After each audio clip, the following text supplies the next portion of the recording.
angels we have heard on high, sweetly singing o'er the plains and the mountains in reply, echoing their joyous strains. Gloria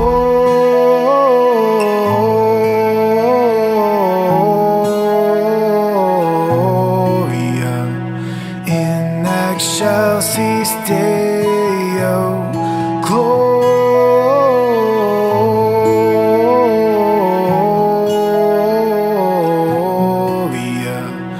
in excelsis Deo.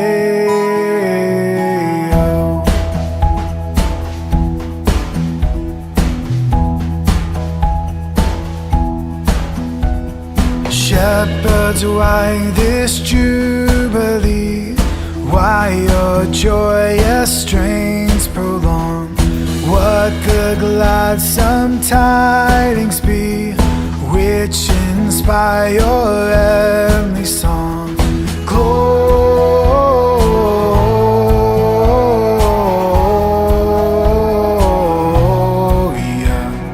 in excelsis Deo. Gloria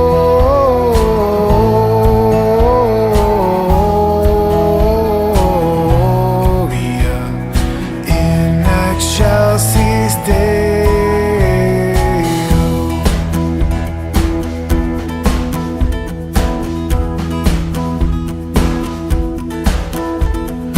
Come to Bethlehem and see Him whose birth the angels sing. Come adore on bended knee Christ the Lord, the newborn King.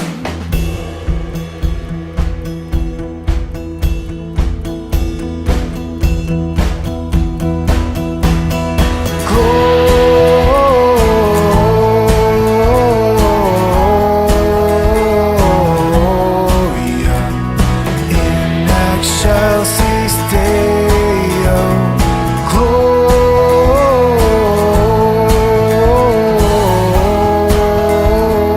Gloria in excelsis Deo.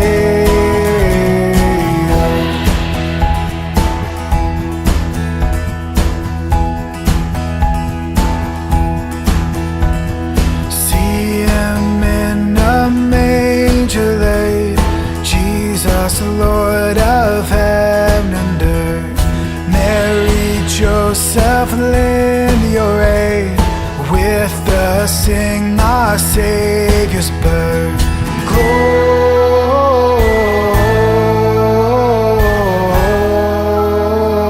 Gloria in excelsis Deo.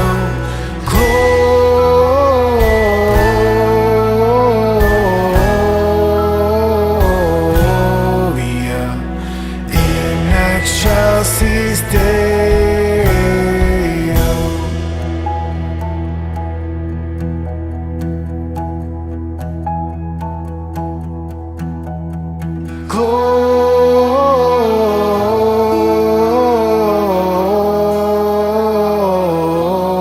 Gloria in excelsis Deo.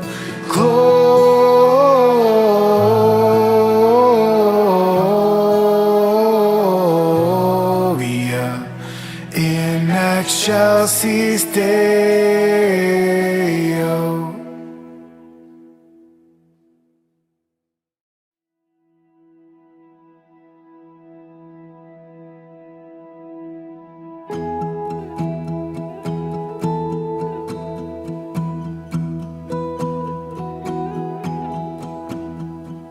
Hark the herald angels sing, glory to the newborn King. Peace on earth and mercy mild, God and sin is reconciled. Joyful all ye nations rise, join the triumphs of the skies. Nature rise and worship Him who is is born at Bethlehem. Hark the herald angels sing, glory to the newborn King. Christ by highest heaven adored, Christ the everlasting Lord. Late in time, behold him come, offspring of a virgin's womb. Veiled in flesh, the Godhead see, hail the incarnate deity. Pleased as man with man to appear, Jesus our Emmanuel here. Hark the herald angels sing, glory to the newborn King.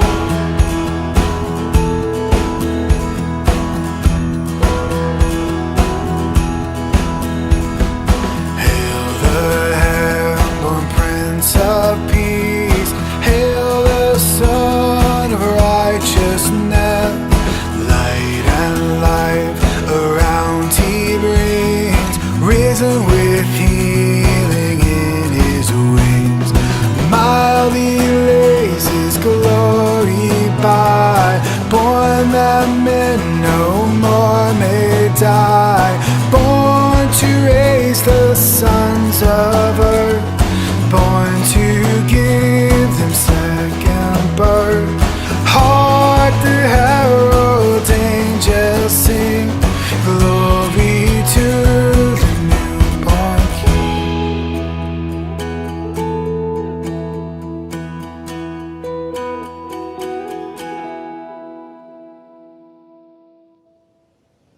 Well, first, let me start by wishing you all a very Merry Christmas. While it's always great to be in fellowship here in the church, today is a day we know where family takes priority. And so I hope that you are enjoying this as a family, this very brief service, in whatever way is best for you. There were two men who went to the train station with a friend of theirs. The train was late, so they sat down for a cup of coffee. They talked and they drank their coffee and forgot all about the train. And suddenly they heard the last announcement about the departing train. So they all got up and started running. They ran down the tracks as the train was pulling away. And two of the men made it and jumped on the last car. The third man was not quite so lucky. He just didn't make it. And so he slowed to a stop and they doubled over laughing. An onlooker went up to the laughing man and said, "What are you laughing for? You just missed your train." And he said, "You're right. I did miss my train. What's funny is that those two men came to see me off." I think a lot of Christmases were like the guy who missed the train. But we don't miss trains. Many of us just miss Christmas. And I know it's Christmas Day, hopefully, when you're watching this, but it's not too late. We don't miss the day Christmas so much, but often we miss the real meaning of the day. In the lead-up, we spend so much time in church and as Christians talking about the meaning of Christmas, the reason for the season. And then the day arrives and somehow we still miss it. We miss the fact that God came to this earth as a baby. His name was Jesus. Many people miss the baby. So today, I want to very briefly talk about some people who missed Christmas. Some people who missed the very first Christmas. Let me read to you from part of the Nativity story in Luke chapter 2. Luke chapter 2, verses 1 through 7 says this: "In those days, Caesar Augustus issued a decree that a census should be taken of the entire Roman world. This was the first census that took place while Quirinius was governor of Syria. And everyone went to their own town to register. So Joseph also went up from the town of Nazareth in Galilee to Judea, to Bethlehem, the town of David, because he belonged to the house and line of David. He went there to register with Mary, who was pledged to be married to him and was expecting a child. While they were there, the time came for the baby to be born. And she gave birth to her firstborn, a son. She wrapped him in clothes, placed him in a manger, because there was no guest room available for them. In those quick 7 verses, we discovered several people missed the very first Christmas. And the first is actually someone who's not actually named in the text, but has since taken on a mythology of his own. I'm talking, of course, about the innkeeper. Inns in those days were a lot like campgrounds for all the weary travelers. People usually just spread out their mat on the floor and slept there. They weren't a nice place. They weren't the hotels we expect today. Well, we're told that this particular year that there are many travelers on account of the census being called. Caesar Augustus, quite frankly, just wanted more money, so he imposed a tax. And to ensure that he got what was owed to him, he wanted to count everyone. So everyone had to go and register in the place where they were born and then pay their dues. And so that meant that Joseph and Mary had to travel to Bethlehem. And they most likely walked the whole way. Mary was very pregnant through, and pregnant women don't travel quickly. And so when they finally arrived at Bethlehem, probably later than most other travelers, the inn was full, and there was no room for them. And the innkeeper had known that had the innkeeper known that a baby might be born that night, and that baby might be the Son of God, the creator of the world, he probably would have found room. But he missed the baby. He was otherwise preoccupied with the concerns of his own world. He was just too plain busy with running a business, making a living, saving for retirement, to recognize that this baby was the promised one who would deliver all of humankind. And so maybe that's you today. Too concerned with what the world has to offer. Money, career, ambition. Too concerned with simply surviving or making a living to see the fact that a baby is special. Don't miss the fact that Jesus came to give us things that no amount of money can buy. Pause today, this Christmas, to find out who this baby really is and what he can offer. Don't miss the baby by being distracted by what the world offers, because it is a poor substitute. But of course, there are others who missed the first Christmas. It wasn't just the innkeeper, but the other travelers and the people in Bethlehem also missed the birth of this baby. It was right under their noses, and yet somehow they ignored it. I often wonder, what would we do if we knew that the king was coming to Moosomin? What if there was no room at the canalta for him? Would you offer up your own bed? See, no one thought to do that for Mary and for baby Jesus. They had their own concerns. Most of the fellow travelers were also on the road for the census. They were in a hurry to get places, and they were just too worn out from a long day's travel to have time to visit a baby. The townsfolk were overrun with visitors to their city. There were school reunions to go to, relatives to catch up with, dinner with Aunt Peggy and Uncle Bob. The calendar was just too full right now. And they were just too busy to find time to squeeze in a visit to a baby. And that really sounds a lot like our 21st century Christmas, doesn't it? Too busy to find time. So often at Christmas time, our programs can be so hectic that we are just too tired to think about another thing. We're so busy to get somewhere in life, and we're so busy doing things that we can't just stop and give any time to the reason that we're doing all those things in the first place. And so we miss him. And I wonder if that's you today. Don't miss this baby by being too busy. We can't let the urgent crowd out the important. Some of the other characters of the Christmas story were the Magi. And of course, they're ones who didn't miss it. While the story doesn't tell us that they were able to make it there on Christmas Day, it does tell us that they knew that a baby had been born, that a new king had been born. And so they went to the current king, the earthly king, to Herod, to ask where this king might be. Now, Herod's very different from the innkeeper and the other travelers who missed it. This wasn't ignorance. This wasn't busyness. Instead, he was powerful and educated and influential. But he missed it because he was scared. He wasn't excited to hear about a competitor to the throne. In fact, he was so upset that he ordered the murder of all baby boys under 2 years of age.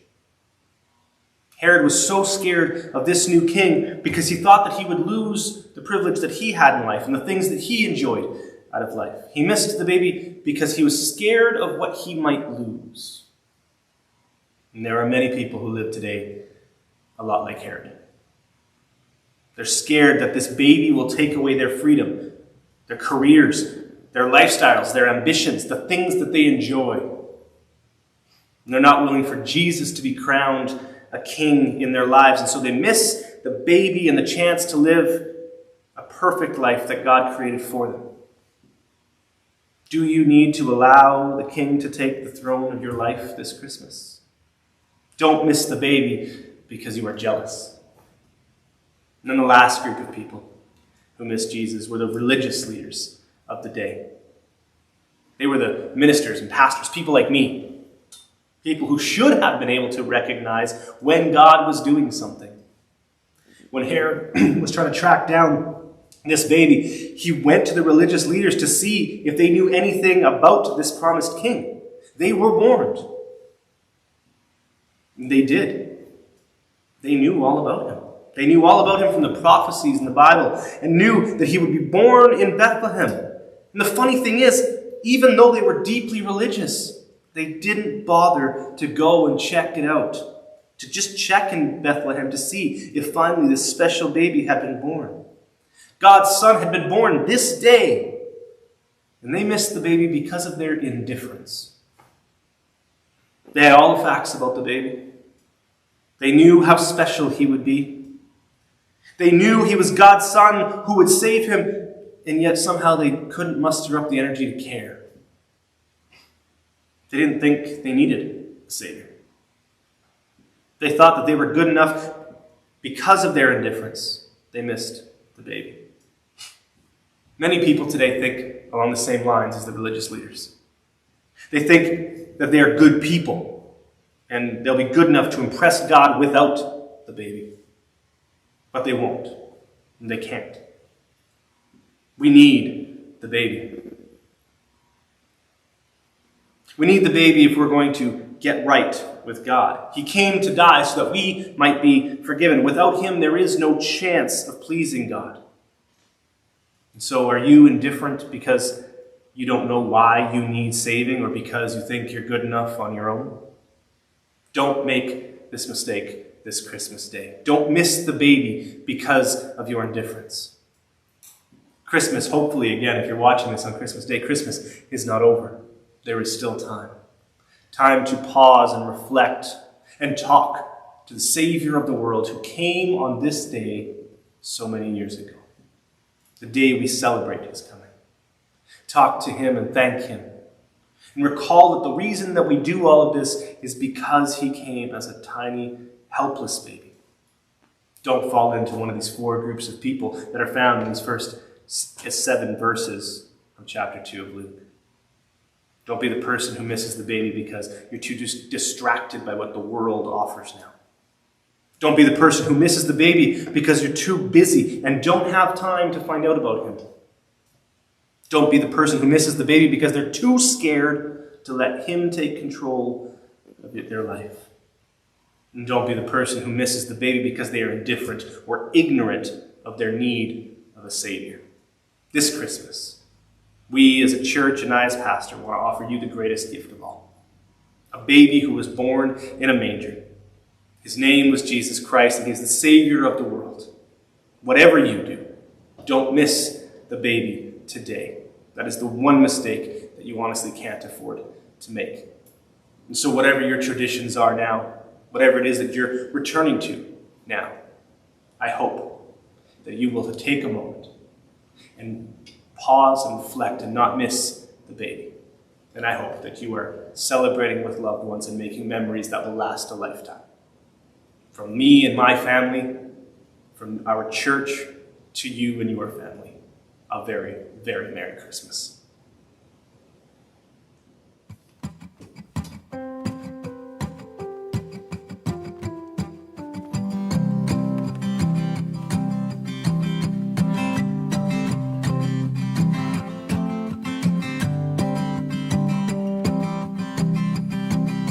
Joy to the world, the Lord is come. Let earth receive a King. Let every heart prepare him room. And heaven and nature sing, and heaven and nature sing, and heaven and nature sing.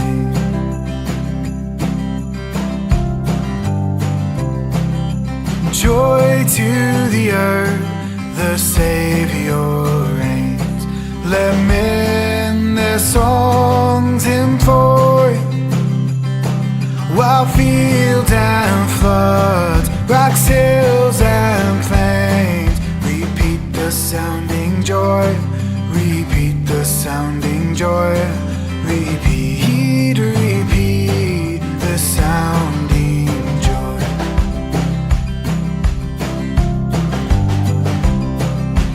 No more let sin and sorrow grow, nor thorns infest the ground. He comes to make his blessings flow, far as the curse is found, far as the curse is found, far as the curse is found.